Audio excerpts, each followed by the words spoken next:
మృత్యు సర్వదృక్సింహ సంధాత సంధిమాన్ స్థిరః అజో దుర్మర్శనస్తస్త విసృతాత్మాసురారిః.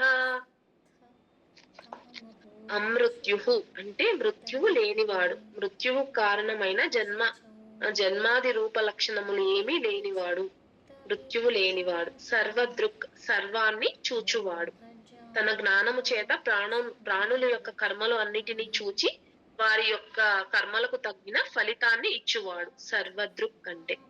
సింహ అంటే ఇక్కడ నరసింహావతారం గురించి చెప్తున్నాడు. నరసింహావతారంలో స్వామి దుష్టులను రాక్షసుని వధించారు కదా, అది చెప్తున్నారు. సింహ అంటే హింసించువాడు, నరసింహ అవతారము.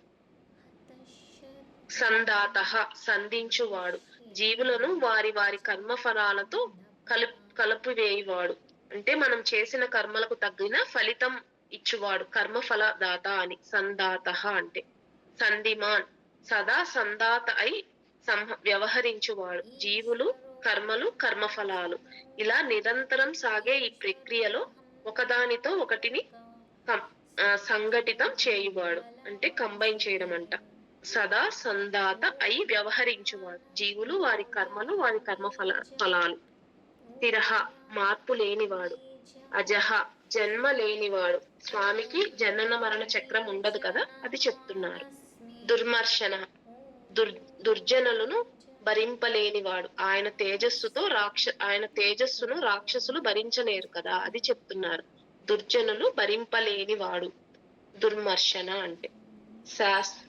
శాసించువాడు, ధర్మశాస్త్రాలను వేదాలను సైతం శాసించగల శక్తి గలవాడు శ్రీకృష్ణ పరమాత్మ అని. విసృతాత్మ విశేషంగా తెలియబడువాడు, సత్యము జ్ఞానము వంటి లక్షణాలు విశేషంగా కలిసి ఉన్నవాడు అని. సురారిహ దేవతల శత్రువులను సైతం నాశనం చేయు శక్తి గలవాడు. సురలు అంటే దేవతలు కదా, సురారిహ అంటే దేవతల యొక్క శత్రువులను నాశనం చేయువాడు. మృత్యువు లేనివాడు మరియు సర్వాన్ని చూచువాడు, నరసింహ అవతారము. జీవులు యొక్క కర్మలను తగ్గినట్టు ఫలము ప్రసాదించువాడు, కర్మ ఫలప్రదాత.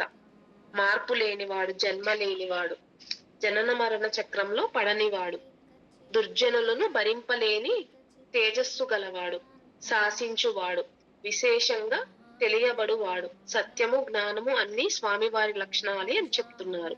దేవతల శత్రువులను సైతం నాశనం చేయగల శక్తి కలవాడు శ్రీకృష్ణ పరమాత్మ అని.